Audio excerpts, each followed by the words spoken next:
नवीन पिरसाली जी भाजपा प्रवक्ता हमारे साथ जुड़ चुके हैं। नवीन पिरसाली जी, एक बड़ी उपलब्धि है अब तक जो निवेश आया है, इतने दौरे मुख्यमंत्री कर चुके हैं, किस तरीके से आप लोग इन दौरों को देख रहे हैं और कितनी उम्मीद है आप लोगों को? देखिए, माननीय मुख्यमंत्री जी का जो लक्ष्य है 2025 तक उत्तराखंड भारत के जो अग्रणी राज्य है उनकी श्रेणी में शुमार होना चाहिए। उस लक्ष्य को लेकर मुख्यमंत्री जी आगे बढ़ रहे हैं और उस लक्ष्य की प्राप्ति के लिए आपको चहुमुखी विकास की आवश्यकता है। और उसी कड़ी में आप देख रहे हैं कि एक ग्लोबल इन्वेस्टर समिट जो दिसंबर में यहाँ पर होना है, उसके लिए मुख्यमंत्री जी और पूरी सरकार बहुत मेहनत कर रही है। मुख्यमंत्री जी खुद विदेशों में जाकर MOU साइन कर रहे हैं और पहली बार कोई मुख्यमंत्री इस तरह से उन्होंने एक स्टेप लिया है कि विदेशों में जाकर इन्वेस्टर से मिल रहे हैं, देश के कोने कोने में जाकर इन्वेस्टर से मिल रहे हैं। चेन्नई में भी गए, दिल्ली में मीटिंगें हुई, दुबई, लंदन, बहुत सारे कंट्रीज में मीटिंगें हुई और बहुत सफल मीटिंग अभी तक हुई हैं। और आप देखते हैं कि उसका नतीजा ये है कि 55,000 से ज़्यादा करोड़ का MOU यहाँ पर साइन हो चुका है और देवभूमि को इस प्रदेश को देश का सबसे अग्रणी राज्य बनाने का जो संकल्प मुख्यमंत्री जी लेकर चल रहे हैं, ये लग रहा है कि हम जल्दी ही इसको प्राप्त कर लेंगे और अच्छा यहाँ पर बहुत अच्छा होगा। और इन्वेस्टर काफ़ी लालायित हैं उत्तराखंड देवभूमि में अपना इन्वेस्टमेंट करने के लिए। यहाँ पर जो बात यहाँ पर उठी है, पंचोली जी ने उठाई है कि यहाँ के ही रोजगार हैं, आप बाहर से भी लेकर आते हैं, लेकिन यहाँ के युवाओं को अस्थायी तौर पर अगर मिलता है रोजगार तो अस्थायी तौर पर, स्थायी तौर पर अभी भी नहीं मिल रहा है। बहुत सारी ऐसी कंपनीज है जहाँ अभी भी उत्तराखंड के युवकों को जो है रोजगार नहीं मिल रहा है। लैंड बैंक की बात यहाँ पर सवालों के घेरे में थी कि आपने जो है लैंड बैंक तैयार किया था उन लोगों के लिए जिनको विस्थापित किया जाना था, या फिर उन उत्तराखंडियों के लिए जो कभी भविष्य में उद्योग लगाना चाहते हैं। लेकिन आप अगर वो लैंड बैंक में हिस्सा जो है बाहर के उद्योगों को दे देंगे तो फिर तो हमारे खुद के जो उत्तराखंडी हैं उन्हें कहीं जगह नहीं मिलेगी। नहीं, आप सही बोल रहे हैं, क्योंकि इस जो इन्वेस्टर समिट है जो MOU किए जा रहे हैं उसमें विशेष तौर पर ध्यान दिया जा रहा है जो उत्तराखंड के उद्योगपति हैं उनको तरजीह दी जा रही है। और जो ये MOU साइन हुआ है इसमें बहुत सारे लोग वो भी हैं जो उत्तराखंड से संबंध रखते हैं और उत्तराखंड की किसी में पार्टनरशिप है, तो ऐसी कंपनी को भी देखा जा रहा है। क्योंकि ये जग जाहिर है कि हमारे पास उत्तराखंड में बहुत बड़े उद्योगपति नहीं लेकिन छोटे उद्योगपति हैं, उनको मिलाकर हम उनको भी शामिल करना चाहते हैं। और इस बार पहली बार विकास जो है उद्योग धंधे जो है पहाड़ की तरफ बढ़ेंगे। तो 13 जिलों में एक बैलेंस बनाया गया है कि अलग अलग प्रकार की इंडस्ट्रीज को अलग अलग जिलों में लगाने का।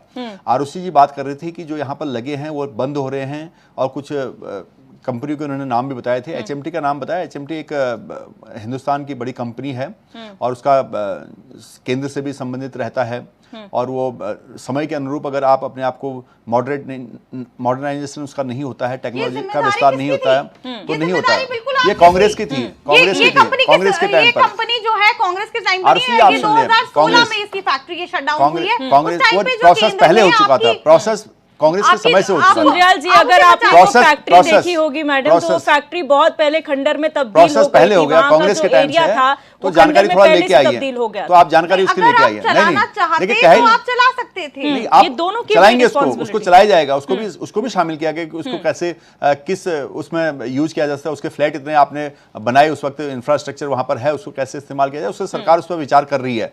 और दूसरी जहां पर है, देखिए सबसे पहले क्या होता है, कोई भी उद्योगपतियों का आना पहले सबसे जरूरी होता है। हम तो नौकरी करने के लिए तैयार हैं, लेकिन अगर उद्योग धंधे ही नहीं होंगे तो कहां पर होगा। जब उद्योग धंधे आप लाना चाहेंगे तो सबसे पहले उनको फैसिलिटी दी जाएगी, इंफ्रास्ट्रक्चर बनाया जाएगा। तो हमारी सरकार ने आप देखें कि राजधानी क्षेत्र से आज देहरादून की दूरी 2.5 घंटे होने जा रही है। आप ट्रांसपोर्टेशन के सबसे पहले जरूरी होता है। अगर कहीं ट्रांसपोर्ट, आज 4 धाम यात्रा के जरिए हम उत्तरकाशी से भी सामान मंगा सकते हैं, चमोली से सामान मंगा सकते हैं। जो ट्रांसपोर्टेशन टाइम बच रहा है, तो जब तक ये सुविधाएं नहीं होंगी, बेसिक इंफ्रास्ट्रक्चर जब तक सेटअप नहीं होगा, तो आप उद्योग धंधे कैसे बढ़ा सकते हैं। तो हमें सबसे पहले इंफ्रास्ट्रक्चर पर काम किया।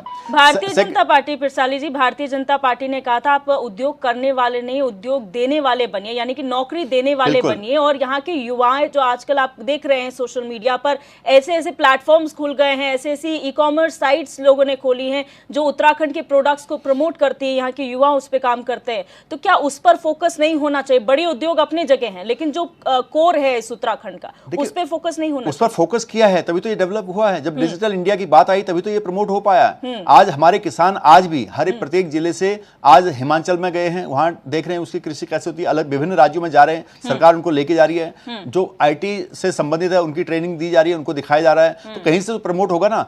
अब प्लेटफॉर्म बनाना होता है। सबसे पहले मैंने कहा कि बेसिक इंफ्रास्ट्रक्चर जब तक आपके पास नहीं होगा तो आप काम कैसे करेंगे। जब डिजिटल इंडिया की मुहिम चली, मिशन चला, तो हमारे पास नेटवर्क बढ़ा, हमारे पास वो सारी सुविधाएं डिजिटल प्लेटफॉर्म के लिए बनी। तो आज हमारे युवा यूट्यूबर भी हैं, हमारे युवा आज ई कॉमर्स का बिजनेस आगे कर रहे हैं, हमारे युवा आज घर बैठे वर्क फ्रॉम होम कर रहे हैं। देखिए, ई कॉमर्स वो अपने आप कर रहे हैं, अब वो यूट्यूबर वो अपने आप बन रहे हैं। अगर इंटरनेट टावर ही नहीं होंगे तो कहां से होगा। आप चमोली में बैठे, अगर इंटरनेट टावर वहां पर नहीं दिया जाएगा, कनेक्टिविटी नहीं दी जाएगी तो कैसे काम होगा। सरकार का काम था, तो दिया ना, मैं बता रहा हूँ।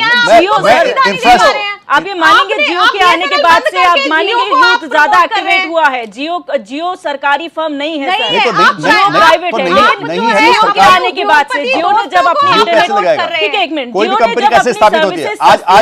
आज जितनी कंपनियां धामी जी यहाँ पर लाएंगे क्या सारी सरकारी हैं। सरकार इंफ्रास्ट्रक्चर फैसिलिटी प्रोवाइड करती है और उद्योग धंधे वही करते हैं, लोग करते हैं। आज आप एक तरफ ये बात कर रहे हैं कि उत्तराखंड के लोग उद्योग लगाएं, दूसरे तरफ बोल रहे हैं आप सरकार उद्योग लगाए, तो कौन लगाएगा। लोगों को ही लगाना पड़ेगा, हमको लगाना पड़ेगा। सरकार फैसिलिटी प्रोवाइड करेगी, सरकार आपको लैंड देगी, सरकार आपको रोड देगी, सरकार आपको बिजली देगी, सरकार आपको बिल्कुल करेक्ट। यही तो प्रमोट हो रहा है। आज जो ग्लोबल इन्वेस्टर समिट है क्या है, यही तो चीज है कि हम नौकरी वाले नहीं बल्कि नौकरी देने वाले बने। और उत्तराखंड की सबसे बड़ी त्रासदी है, मैं बता रहा हूं, मुझे दुनिया के बहुत देश घूमने का मौका मिला, जहां भी हमारे लोगों की धारणा ये रही कि हम नौकरी करके बहुत सेफ रहें, बहुत कम कमाएं। हमने धीरे धीरे इस मिथक को तोड़ा है। बहुत बुद्धिजीवी ने, आज पंचोली जी यहां बैठे हैं, बहुत सारे बुद्धिजीवी ने हमेशा ये कहा कि हमें अपना बिजनेस माइंडेड होना है उत्तराखंड को, और आज उस दिशा में हम बढ़ रहे हैं। आज हमारे लोग बिजनेस माइंडेड हैं। आज आप देखते हैं जापान में सबसे बड़ी चेन उत्तराखंडी चला रहे हैं, चाइना में उनकी रेस्टोरेंट की चेन है, अमेरिका में काम कर रहे हैं। तो यहाँ के उद्योगपतियों का नाम आ रहा है और आप देखते हैं हर वीकली किसी न किसी का इंटरव्यू आता है अलग अलग चैनल पर।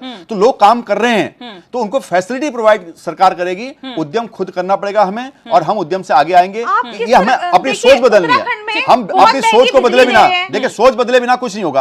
आप अगर हर बात के लिए ब्लेम सरकार को करेंगे, सरकार इन्वेस्टमेंट ला रही है, कोशिश की जा रही है कि आप लोग क्या कर रहे हैं, बड़े उद्योगों को प्रमोट करना अपनी जगह है, लेकिन क्या इस इन्वेस्टर समिट में उन छोटे उद्योगों को प्रमोट नहीं करना चाहिए? क्या उन्हें इनवाइट नहीं करना चाहिए कि आप आइए और यहाँ पर जो इन्वेस्ट कीजिए? क्या वो इन्वेस्टर्स नहीं हो सकते? वो भी इन्वेस्टर हैं। इन्वेस्टर ये नहीं कि हजारों करोड़ के इन्वेस्टर, 2 करोड़ का भी होगा, 5 करोड़ का भी। जब एक बड़ी इंडस्ट्री लगती है तो उसके साथ साथ 10 और काम निकलते हैं, तो 10 काम हमारे लोगों को मिलेंगे, छोटे छोटे फैक्ट्रीज लगेंगी, उसके पार्ट्स बनेंगे। काली जी, जमीन की जब बात हो रही है, लैंड बैंक की इससे पहले भी हमने बात की है, 6000 प्लस एकड़ जो है सिर्फ और सिर्फ उद्योगों के लिए यहाँ पर रिजर्व करके रखे गए हैं, और इसके अलावा जो सरकारी जमीनें हैं जिस पर अभी कुछ नहीं हो रहा है वो भी उद्योगों के लिए साइड में रखी गई हैं। तो इस किस तरीके से इसका फ्रेमवर्क बनाया जाएगा सर? क्योंकि अगर आप पहाड़ की बात करते हैं तो वहां पर जो लोग रह रहे हैं उनके तो अभी जमीनों का पता नहीं चल पाया, क्योंकि चकबंदी हुई नहीं है, चकबंदी की मांग लगातार उठ रही है। तो आखिर आप उद्योगों के लिए कैसे 6000 करोड़ एक साथ कंसोलिडेट करके रखेंगे? देखिए, उससे पहले आपका मैं सवाल का जवाब दूंगा। 1-2 पॉइंट आए, प्रेम जी ने बहुत अच्छी बात कही कि हमारे यहाँ 5 स्टार पर्यटन कल्चर नहीं चल सकता है। 5 स्टार पर्यटन कल्चर का ये होता है कि दुनिया भर के, क्योंकि उत्तराखंड देवभूमि भी कहलाता है और भौगोलिक संरचना बहुत सुंदर है, प्राकृतिक रूप से हम बहुत भाग्यशाली हैं कि हमें ऐसा प्रदेश मिला है, तो यहाँ सभी लोगों के आने की इच्छा रहती है। अब उसमें अपनी अपनी सुविधा के अनुसार आदमी जिसका जैसा लिविंग स्टैंडर्ड होता है उसको ऐसी सुविधाएं चाहिए होती है। तो हमारे होम स्टे से लेके 5 स्टार होटल सभी इस राज्य में चाहिए, तो इसलिए अलग अलग जगहों पर अलग अलग हिसाब से विकसित होता है। दूसरी बात यहाँ पर यह है कि हम इन्वेस्टमेंट पर आ रहे थे, पहले यहाँ पर बहुत सारी दिक्कतें थी। माननीय प्रधानमंत्री जी के नेतृत्व में, उनके मार्गदर्शन में, मुख्यमंत्री जी के प्रयासों से भारतीय जनता पार्टी की सरकार ने 30 इन्वेस्टर फ्रेंडली पॉलिसीज बनाई। 2000 से ज्यादा कंप्लायंसेस होते थे अलग अलग इंडस्ट्रीज के लिए, उनको खत्म करने का काम किया। और सदियों से जो धाराएं चली आ रही थी आजादी के बाद, उन धाराओं को अपराध मुक्त करने का काम भारतीय जनता पार्टी की सरकार ने किया, इंफ्रास्ट्रक्चर बनाया। तो आज ये कवायद हो रही है, हम यहाँ तक पहुंचे हैं कि इन्वेस्टर्स आएंगे। उसके बाद आगे का जो विकास होगा उसकी बात हो रही है कि लैंड कहां से होगी। अब लैंड हमारे पास पड़ी हुई है, 6000 एकड़ का लैंड बैंक सरकार ने बनाया हुआ है। रोड मैप की जहां तक बात है कि कहां के लिए कैसा है, कहां के लिए कैसा है, तो जहां के लिए जैसा है उस हिसाब से प्रयास किया जाए। पहाड़ों के लिए पहाड़ों के हिसाब से प्रयास किया जाएगा। हम हर एक इलाके का सर्वे कर रहे हैं, प्रकृति का सर्वे किया जा रहा है, मिट्टी का सर्वे किया जा रहा है कि किस इलाके में कौन से फल होंगे, कौन से फल पट्टी कहां बन सकती है, कौन सा अनाज कहां पर उगाया जा सकता है, उसको कैसे उसकी मंडी बनाई जा सकती है, कैसे उसका स्टोरेज किया जा सकता है, उसको बड़ी मंडियों तक कैसे पहुंचाया जा सकता है, और उसकी ब्रांडिंग जो सबसे बड़ी है कि उत्तराखंड के उत्पादों की ब्रांडिंग कैसे होगी, इन सब चीजों पर सरकार विचार कर रही है और काफी सारा रोड मैप इसका बन चुका है। और जैसे ही इंडस्ट्री आती है, हैवी इंडस्ट्रीज भी हमें चाहिए। एक हैवी इंडस्ट्री आएगी तो उसके साथ जो छोटे पार्ट्स हैं वो हमारे साथ हमारे लोग बनाएंगे उनको, जिनके पास कम पूंजी है। ज्यादा पैसे वाले लोग, ज्यादा पूंजी वाले लोग बड़े बड़े काम करेंगे। तो किसी चीज की अगर मंडी उत्तराखंड बनती है तो यहीं से सप्लाई होगी। तो हमें अपने मंडी का विकास, चाहे वो औद्योगिक मंडी हो, चाहे वो कृषि मंडी हो, इनका विकास बहुत जरूरी है। इस हिसाब से सरकार सोच रही है। ठीक है पिरसाली जी, आपने ब्रांडिंग की बात की। एक छोटा सा सवाल आपसे ये है कि जो यहाँ पर सेब उगता है, हरसिल का सेब बहुत फेमस है, उसको हिमाचल प्रदेश अपनी ब्रांडिंग पे हमेशा बेचता था आगे। क्या उत्तराखंड की ब्रांडिंग आ चुकी है उसमें? मैं यही कह रहा हूँ, पहले होता था लेकिन अब नहीं होगी। अब वो उत्तराखंड के या हो चुका है उस पर काम हो चुका है। उस हरसिल के सेब को, जो लगभग श्रीनगर के सेब के मुकाबले का होता है, बहुत उम्दा किस्म का है, जिसको इंटरनेशनल एक्सपोर्ट भी किया जाता है, अमेरिका तक वो सेब जाता है और हमने खाया है बाहर उस क्वालिटी को। तो लेकिन मैं वही कह रहा हूँ कि वो जो ब्रांडिंग की कमी थी उसको हमारी सरकार पूरा कर रही है। चाहे यहाँ का राजमा हो, चाहे यहाँ का सेब हो, अन्य जो चीजें हैं, जड़ी बूटी, सारी चीजों का, उसको पूरा ही उत्तराखंड के अम्ब्रेला के तहत उसको ब्रांडिंग की जाएगी। तब जाके हम उस दिशा में, जो मुख्यमंत्री जी का टारगेट है कि 2025 तक उत्तराखंड इस देश के शीर्ष राज्यों में शुमार हो, उस लक्ष्य को प्राप्त करने का ये एक पहल है और जिसको हम करके रहेंगे, हमारी सरकार करेगी। बिल्कुल सुंदरयाल, बिल्कुल पिरसाली जी, क्या आश्वासन अब दिया जाएगा जो आगे आने वाला वक्त बचा हुआ है प्रमोशन के लिए और रोड शोज के लिए, वो किस तरीके से होगा? जी बहुत अच्छी बात है। मैं अपना फाइनल कमेंट दूं उससे पहले एक बात अभी आपने उद्यान विभाग की थी, तो आज माननीय न्यायालय की खंडपीठ का आज जो ऑर्डर आया है उसमें कहा है कि उत्तराखंड की सरकार सुधारात्मक और उपचारात्मक विजन लेकर आगे बढ़ रही है, जो सराहनीय है। तो सरकार की सराहना माननीय उच्च न्यायालय ने भी की है सरकार के इस कदम की। और उसको देखते हुए मैं, प्रेम जी ने जो बात कही थी कि रोजगार की गारंटी, और वास्तव में सरकार को रोजगार की गारंटी देनी पड़ेगी और हमारी सरकार देगी उसको।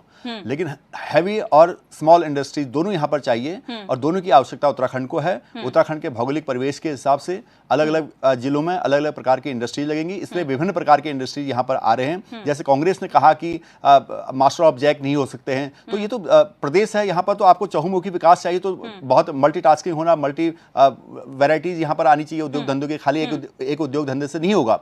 तो कृषि हो, चाहे औद्योगिक क्षेत्र हो, चाहे अन्य क्षेत्र, पर्यटन क्षेत्र हो, हर क्षेत्र में भारतीय जनता पार्टी की सरकार तन्मयता से काम कर रही है और जो लक्ष्य है उस लक्ष्य के लिए बढ़ रही है और जनता इस बात को जानती है। इसलिए जनता लगातार अपना प्रेम भारतीय जनता पार्टी के साथ बढ़ाए हुए है। बिल्कुल, आप सभी मेहमानों का इस चर्चा में जुड़ने के लिए बहुत बहुत शुक्रिया। आज हमने चर्चा